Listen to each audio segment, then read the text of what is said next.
What's up guys, today's deck profile is going to be on Mars. Mars was actually one of my only red rulers that I've actually really liked in the game. I said this about Allosaurus, but I kind of like that they had a different kind of playstyle to it. The mana mechanic they have on all the mages seems really cool. To be able to use ancient magic for removing their mana counters instead of actually using your stones seems like a really cool concept. I particularly like it because I'm kind of excited for the fact that this means that if they just keep introducing ancient magics, that you get to mix the color ideas of these rulers more and more as the sets go on. So it kind of makes for some interesting idea of what we'll be able to mix together after everything. So I've always been really excited about that concept.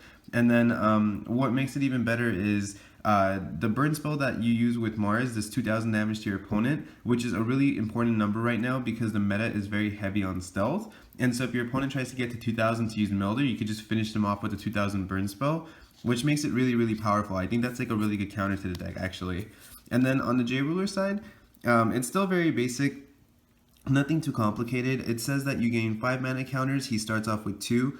For anyone that's confused about this, because I have been asked about this before, the 2 mana counters that you start with on the regular side does stay on this side when you flip over, and then this mana 5 has nothing to do with this effect to remove Namblot to get 5 more. It's 2 and then another 5, and then if you meet this requirement and you remove Namblot from your hand, you get 5 more. So it's a total of 12. The burn spell itself costs 11 if you want to awaken it, so you can essentially just remove 11 counters and deal 11,000 to your opponent. So it's a really good effect. The first strike you get from removing it is pretty nice too. Being able to trade with your opponent's monsters is always really good. And then of course the last effect is just the same. You can remove mana to use ancient magic. I decided in terms of colors to go with green. I thought green was going to be just too important because of Pricia. I didn't want to not have enough rush and enough burn damage, so I definitely wanted to play the 4 blasting waves. This is one of those decks kind of like my Mikage deck where I don't go 4-3-3 just because, I think the Mikage deck I did, but essentially was all 10 black still, whereas normally I've been okay with just 7 of a color. There's too many important turn 2 plays for you to try to splash other colors in terms of having to not have red turn 2. Normally, for example, I have 4 Scorched Bales and 4 Blasting Waves. I'd probably normally go 4 Blasting Waves, 3 of these, and then 3 black greens to kind of make the curve a little better, but it doesn't seem as important because you really need the red at all times, and I don't have any high cost cards, so it shouldn't be an issue. And then my last 2 stones are just plain Firestones. The black is really important because you will lose to green and all of their counters if you don't have the Nameless Mist to hit the Seal of Wind and Lights out of their hand. You don't want to set up a whole J-activate to do 2000 just for your opponent to just go Seal of Wind and Light and stop your entire play. So that's always a bummer, so you want to have black to kind of hand control your opponent a little bit, and the green, like I said, is specifically just mainly for Pricia. In terms of the main deck, Guinevere hasn't been seeing a lot of play lately, but I really wanted it in this deck because I wanted to filter through my deck as much as I can. It's been hard to resolve Guinevere ever since Energize came out, just because there's a lot of times where you can just summon the Guinevere and your opponent will just Wall of Wind or something with Energize. But in this deck, because what's important about hand control when you have stuff like Nameless Mist and Scorn is in a deck like this that could do 2000 damage really quick, if your opponent wastes all their resource, Wall of Winding this, and then you Scorn and Seal a couple of their, and Nameless Mist a couple of their important cards out of their hand, if you J-activate Mars and start swinging, you're actually getting a lot of damage in, and it's not bad because even if they eventually use more resource to kill him, you still keep the mana counters, so at any point you can still hit them with the 2000. So in this specific kind of deck, it's not bad to have your resources kind of 1 for 1, just because it's really easy to get them to waste a lot of unnecessary cards. And then 3 Rukh Egg. I wanted a way to search Lancelots, Pricias, and Namlots. Namlot is most important in your hand, of course, so I wanted to be able to see it. Just in case I can burn them down a little too quick, I wanted the option of being able to just search a card from my deck. And 4 seemed like a little too much, so I just went with 3.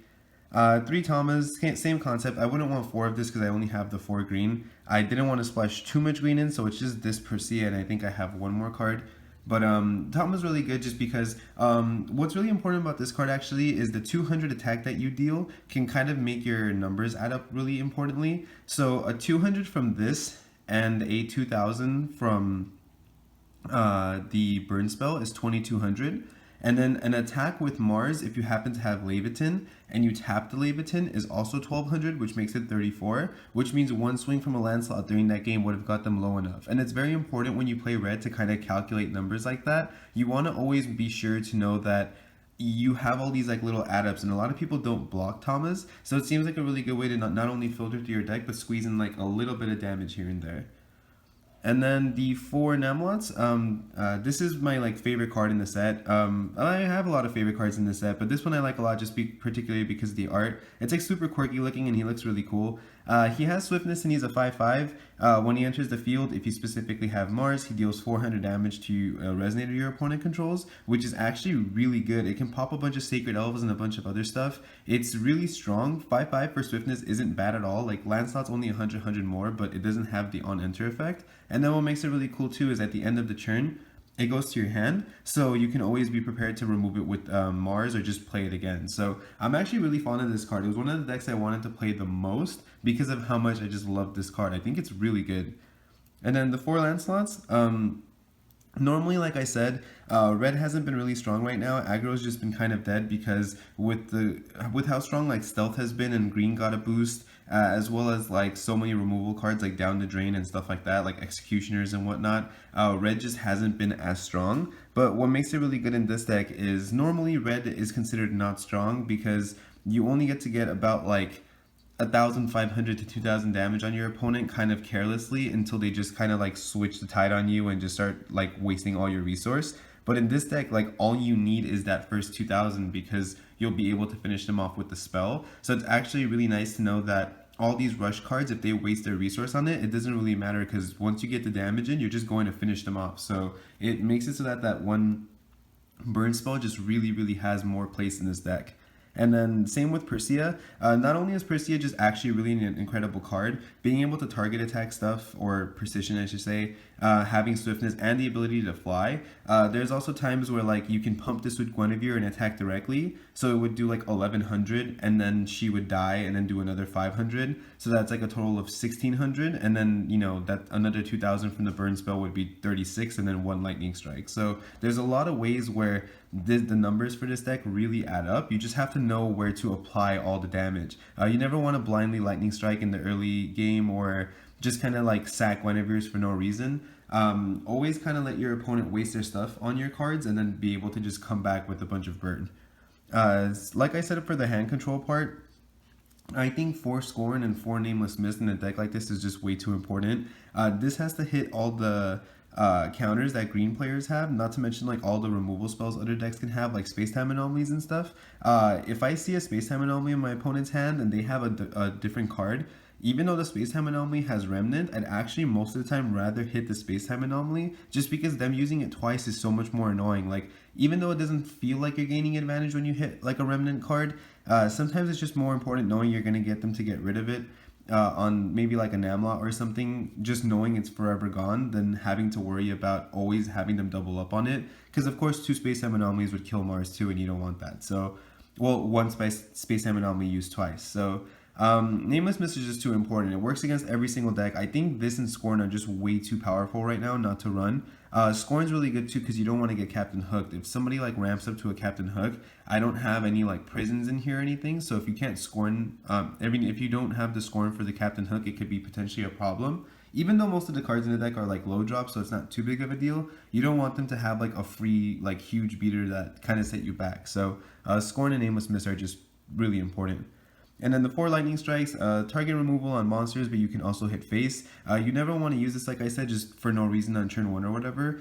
You can hold it for like their Sacred Elves. It's totally fine to use it on monsters. If you play like appropriately, you shouldn't have the problem with getting face damage. So it's just like late game, it's nice for face damage, but don't just blindly use it to get their life low. You don't almost want them to know that you're in full control of their life total. You kind of want to surprise them and hit them with everything at once when you know they don't have anything left because of all the Scorns and Nameless Mist giving you all the information. So it's just like a little too important to use this properly. I see way too many people just like tapping for a stone and then like lightning striking their opponent. I don't understand why.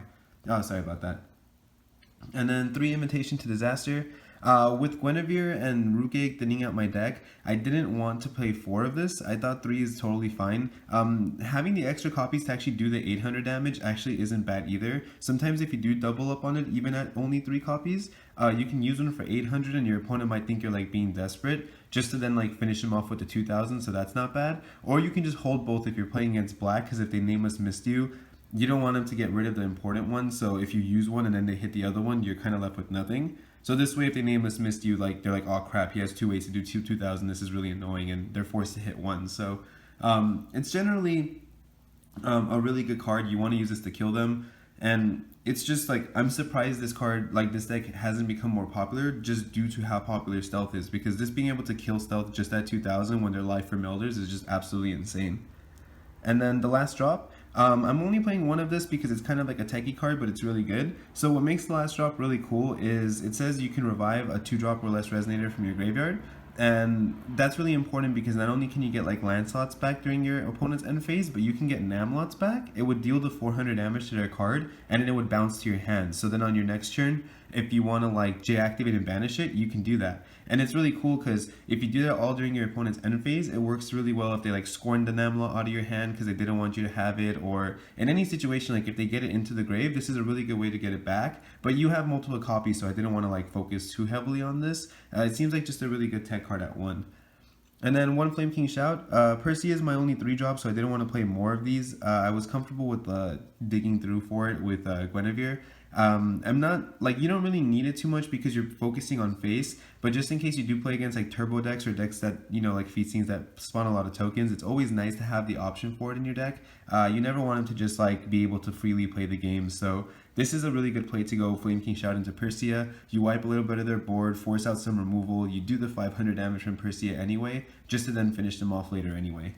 And then the one Laevateinn. This card has actually been like, I normally never like Laevateinn, but lately I've been really enjoying just playing one of it in most decks. In any deck that has like a really good way of rushing your opponent down, like Mars, and the Zero deck was really good too because of the stealth cards. I didn't play one in the Zero deck, but recently I played the same exact list, but with one Laevateinn instead of one Melfi, and it just worked really nice. Like, there was just so many options I had to be able to like even in this deck, to be able to like J-activate, use the Laevateinn, and then have the first strike from removing Namblot. It's kind of important to be able to like attack into stuff and just finish it off without having to worry. So the one Laevateinn definitely feels really well. For anyone that's like maybe newer to the game and doesn't know this, if you do have a card like Laevateinn and you're not planning on J-activating that turn, just don't activate it. It's really like, I see a lot of players like open up their first 5 cards and they have a Laevateinn and they just go activate, tap for a stone, pass, and that's a really, really bad play. You don't want your opponent to know that you have less options in your hand, so you just keep it in there when you're ready to use it, because it's going to give your J-Ruler swiftness anyway. There's no reason to activate it. If your opponent uses something like Nameless Mist and hits this out of your hand, it's probably still better to lose this than any of the other spells in your hand, so it's still not even a bad situation like that. So if you always make sure to like, if you're not going to deactivate that turn, just don't play the Laevateinn for no reason. It makes your hand look smaller, and it's just not a good play.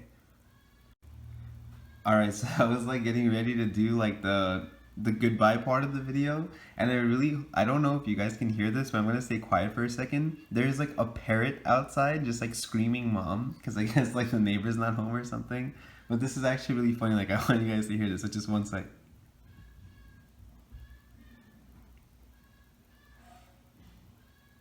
I don't know if you guys can hear that, but it's just really funny to me. I was just like sitting here trying to like collect my thoughts on how I'm gonna say goodbye, and there's just this bird, just a random bird just going, mom, mom, mom, mom. I don't know, I thought that was really funny. Sorry, that was like totally unnecessary, but I just thought it was really funny. I wanted to share that with you guys. But definitely, like I was going to say, if you guys do have any questions, let me know. I really hope you guys enjoyed the deck profile. It was kind of a more straightforward one, so it wasn't too detailed. The cards are very, very straightforward. It's just rush your opponent down and kind of burn him for the win. If you do have any questions, though, if anything was unclear, definitely let me know in the comment section below. And if you guys haven't subscribed yet, please make sure you do, because I do have a ton of videos coming out soon. I wasn't able to film all of last week because I actually have a lot of personal issues kind of going on lately. My mom's not doing too well. She's actually really sick at the moment, and I'm kind of trying to take care of her. That's my 100% main priority, and I've actually been working throughout all of it, so any little time I've had, I've been giving to her.